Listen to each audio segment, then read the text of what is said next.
अलीगढ़ में रिश्तों को कलंकित करने वाली सास और दामाद पहुंचे थाने। पति और परिजन पर लगाए मारपीट और शोषण का आरोप। बेटी, पिता, बेटा और सास का भाई सजा दिलाने की मांग पर अड़े। हिंदू धर्म में वैदिक संस्कृति के अनुसार 16 संस्कारों को जीवन के सबसे महत्वपूर्ण संस्कार माने जाते हैं। विवाह संस्कार उन्हीं में से एक है जिसके बिना मानव जीवन पूर्ण नहीं हो सकता। हिंदू धर्म में विवाह संस्कार को 16 संस्कारों में से एक संस्कार माना जाता है। विवाह इसका शाब्दिक अर्थ है, लेकिन आज इस कलयुग में सब कुछ विपरीत होता हुआ दिखाई दे रहा है। दरअसल घटना अलीगढ़ की है। इस घटना ने पूरे देश में सुर्खियां बटोरी हैं, जिसमें एक मां अपनी बेटी के हाथ पीले करने के बजाय अपने दामाद के साथ रफू चक्कर हो गई। दरअसल अलीगढ़ में एक बार फिर से सास और दामाद चर्चाओं में आ गए हैं। दरअसल दोनों इस समय पुलिस की हिरासत में है। दोनों ने मीडिया से बातचीत करते हुए कई खुलासे किए हैं। इस बीच दामाद राहुल ने बताया कि उसकी सास मरने जा रही थी, क्योंकि उनका कहना था कि मैं राहुल घर से निकल चुकी हूँ, तुम कहाँ हो, अगर तुम नहीं आओगे तो मैं मर जाऊंगी, जान दे दूंगी, तुमको आना ही पड़ेगा। ये कहना था अलीगढ़ की सास का, जो अपने दामाद राहुल के साथ 10 दिन पहले फरार हो गई थी। 16 अप्रैल यानी आज ही 16 अप्रैल को बेटी की शादी का दिन था, लेकिन उससे पहले वो अलीगढ़ पहुंचती है। लेकिन वर्तमान में अभी दोनों मडराक थाने में हैं। यहाँ पुलिस टीम दोनों से पूछताछ कर रही है। दोनों के भागने की जो वजह बताई गई वो हैरान करने वाली है। जहाँ सास ने अपने पति पर आरोप लगाया है, तो वहीं दामाद ने भी इस कांड का पूरा ठीकरा अपने ससुर पर ही फोड़ दिया है। राहुल ने सास संग भागने की पूरी कहानी बताई। राहुल ने कहा कि मेरे ससुर जितेंद्र को भी मेरी सास के साथ बात करना पसंद नहीं था। सास ने मुझे बताया कि उसके घर वाले उसे टॉर्चर करते हैं, आए दिन मारते पीटते हैं, पति शराब और नशे में मारता पीटता है। राहुल ने कहा कि हमारा कोई पहले भागने का प्लान नहीं था।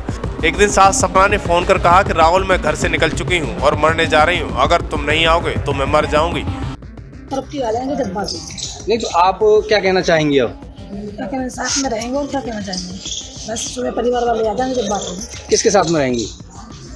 किसके साथ में? उसके साथ रही हूँ, उसके साथ। और पति जो रहेगा अपने बच्चे के साथ। अच्छा, तो आप जाने का कारण क्या रहा? ऐसे ही चली गई। शादी थी आपकी बेटी की, तो आज चलो कोई बात नहीं है, चले गए तो चले गए बस। नहीं तो बेटी की शादी थी ना, क्यों आज आपकी वजह तो रही है? कोई वजह ऐसे ही चले गए थे। टेंशन कहाँ से कहाँ गए थे आप ये तो बताइए, कहाँ से कहाँ होते हुए तब यहाँ अलीगढ़ आए? पहले कहाँ गए थे? जैसे यहाँ से गांव से हम ऐसे ही कौन सा शहर है मुझे याद नहीं है, तो वहाँ शहर में गए थे। हाँ, फिर वहाँ से आ गए। जब पता लगा कि अलीगढ़ की पुलिस पीछा कर रही है, तो बच के जाएंगे कहाँ, इसीलिए फिर आ गए। अच्छा, जो जैसा कि कहना है कि आपके पति जो है शराब पी करके मारते पीटते थे, तो इससे परेशान होकर के आप गई? यही कारण है? हाँ, यही कारण है। अच्छा, जो उन्होंने दूसरा आरोप लगाया है कि पैसे लेकर के और जो थे वो लेकर, ऐसा कुछ नहीं। तुम्हारे जितेंद्र कह रहे हैं कि तुम 3.5 लाख रुपए जेवर तमाम चीज जो लड़की की शादी की दिलाई थी, खाली मोबाइल और 200 रुपये, इससे अलावा कुछ नहीं देंगे। बिहार में कौन सी जगह?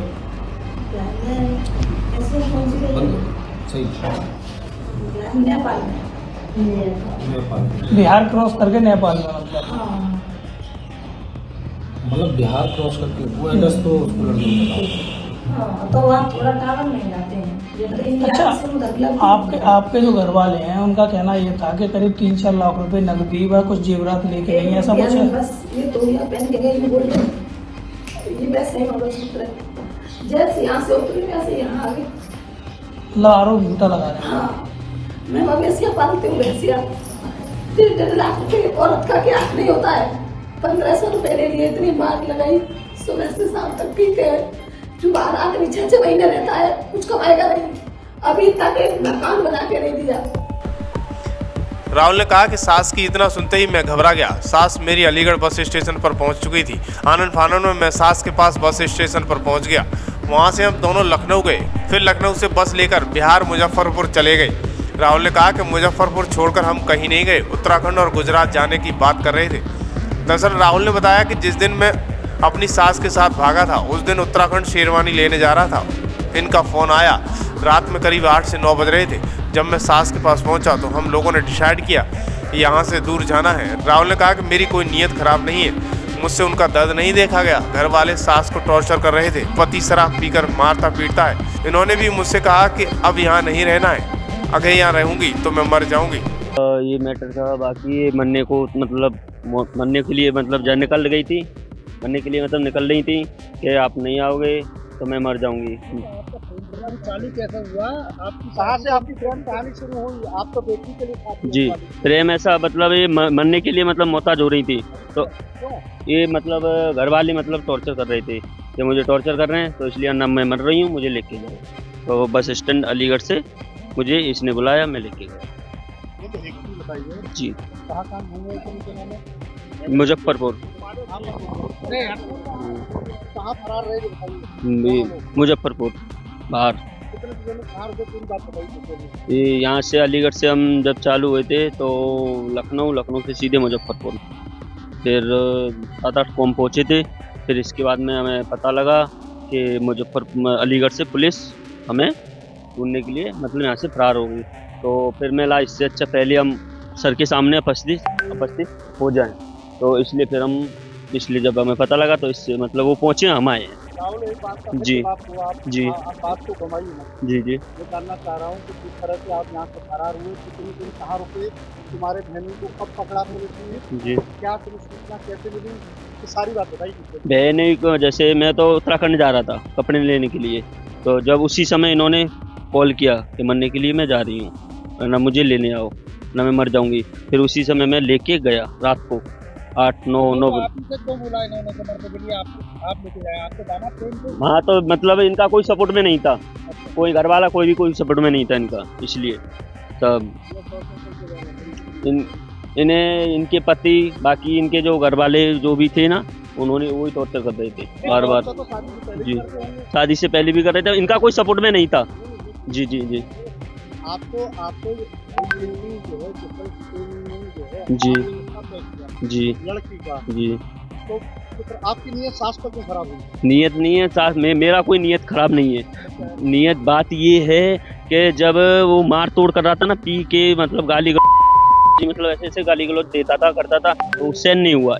वहीं पड़ोस के रहने वाले लोगों ने बताया कि राहुल इसी फितरत का आदमी है, उससे पहले कई 2 महिलाओं के और भी संबंध थे, वहां भी यही घटनाएं हुई हैं। वहीं राहुल ने अपनी एक और महिला के साथ संबंध पर कहा कि हरदोई की होशियार नाम की महिला के साथ रिलेशन था, लेकिन दोनों अलग हो गए, पंचायत में उनका फैसला हुआ।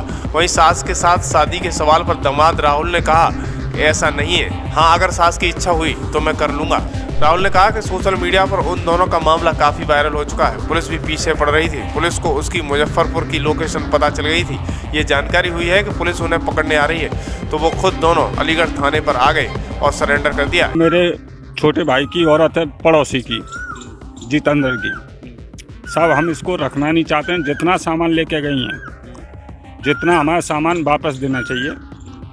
लड़की की शादी थी, बेटी की, बेटी से सब उद्धार होना चाहते हैं।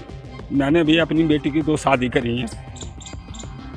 जैसे कैसे इधर उधर से मांग के कर्ज लेते हैं, कर्ज लेके उसके बाद में भी औरत ने इसने ऐसा बोला कि सिक्का कर जाओ उस गांव में।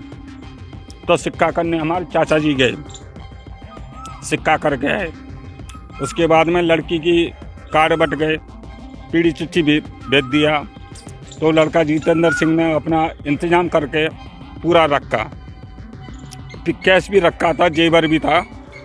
हमें ये औरत नहीं चाहिए, सिर्फ हमें ये चाहिए हमारा जो सामान गया है वो सामान ले। अच्छा, तो ये मीडिया से ये कह रही है कि मैं ना तो वो तो सिर्फ झूठ है। आपने अभी भी सुन रहा हो उसका भाई का बयान था। हमें वो औरत का सिर्फ झूठ की बात है ना साहब, ये तो झूठ की बात है। उसके भाई ने कहा था हमारे साथ जितना सामान गया है हमें रहना चाहती है दामाद के साथ ही रहना। इसी बीच सास का भाई मौके पर पहुंचता है और उसने कहा मैं उसे बहन नहीं कह सकता, मुझे खुद शर्म आ रही है, बहन कहलाने लायक नहीं है। अगर बहन होती तो हमारे जीजाजी के साथ रहती। वो जेवरात और पैसे लेकर फरार हो चुकी है, उसको सजा मिलनी चाहिए, उसने जुर्म किया है, परिवार को बेसहारा छोड़ा है। देखिए क्या कुछ कहता हुआ नजर आया भाई। कौन है आपकी? वैसे तो कहना नहीं चाहिए, बहुत शर्मिंदगी वाली बात है कि मैं उसको बहन कह रहा हूँ, क्योंकि बहन कहने लायक तो अब है नहीं। अगर जो बहन कहने लायक होती तो हमारे जीजाजी के साथ रह रही होती। तो आज ये पकड़ी गई हैं, पुलिस लेकर आई है, आप क्या कहना चाहेंगे इस पर? जब पकड़ी गई हैं तो अभी देखो उसकी इच्छा है, जैसे अगर वो जो भी पैसे लेके गई है घर से और जो भी जेवरात लेके गई है, आप लोगों को, सब लोगों को मालूम है और पूरे हिंदुस्तान को भी मालूम है इस बात का। लेकिन जो पैसा और चीज़ जो जेवरात लेके गई है वो तो मिलना चाहिए। और दूसरी बात ये है, जो इन्होंने घिनौना काम किया है दोनों ने, उसके ऊपर भी थोड़ी सुनवाई होनी चाहिए। पर महिला का तो ये कहना है कि कोई जेवरात नहीं लेके गई है, ना पैसे लेके, केवल मोबाइल। इस चीज़ का गवाह मैं हूँ, क्योंकि मैं उसका भाई हूँ, मुझे मालूम है जेवरात कितना था कितना नहीं था। और कभी भी एक भी रुपये से कभी भी दुखी नहीं रही है, क्योंकि मेरे सामने मेरे जीजा जी गुटखा खाते हैं, तो गुटखा के लिए भी इसके पास से पैसे लेके जाते थे। अच्छा, इन्होंने जैसे आरोप लगाया है कि वो शराब पी करके पीटते थे, ऐसा मैंने कभी नहीं देखा, क्योंकि मैं यहाँ पे 2-3 महीने 6 महीने रह के जाता हूँ। ऐसा मैंने कभी नहीं देखा। ये खाली झूठ पे झूठ बोला जा रहा है और कुछ नहीं। अच्छा, तो ये अब आप अपनाएंगे या नहीं अपनाएंगे आप? देखो मेरी एक ये गुजारिश है आप लोगों से और पुलिस वालों से कि मैं खाली उन लोगों से 2 मिनट बात करना चाहता हूँ। आज आपकी भांजी की शादी होनी थी और आज ये पकड़े भी गए, तो इसमें क्या करना चाहिए? वो तो सब लोगों को बड़ी दुख की बात है कि आज जो है शादी हो गई होती और सब लोग खुशी में होते। जो आज इतना गम और दहशत है कि कुछ कह नहीं सकते हैं। और मेरे जीजा तो थोड़ा सदमे में भी हैं। मेरी और जो मेरी भांजी जिसकी शादी होने वाली थी, उनका कई दिन इलाज भी चला है। अच्छा, जैसे कि जब इस मामले की शुरुआत हुई तो क्या आपको कभी शक नहीं हुआ कि आपकी बहन का इस तरीके से किसी से संबंध जुड़ रहा है? मैं यहाँ पे था ही नहीं सर। मैं साउथ में आंध्र प्रदेश में था और ये 6 तारीख की घटना हुई थी और 7 तारीख को मैं वहाँ से निकला था। जब फोन पर भी कभी बात होती होंगी तो ऐसा कुछ नजर नहीं आया? ऐसा था ना, 2-3 महीने से मेरी बातें बंद हो चुकी थी। हाँ, तो कभी भी मैं कॉल करता था तो कभी हमेशा बिजी जाता था और फ़ोन कभी रिसीव नहीं किया। 1-2 बार रिसीव भी किया तो मुझे गाली भी दी है। अब भांजी की शादी होगी या नहीं होगी? अब ये किसके साथ रहेंगे? या इनको अपनाएंगे आप लोग? नहीं, ऐसा अपना बिल्कुल गलत बात है। लेकिन जो जेवरात और पैसा है वो मिलना चाहिए।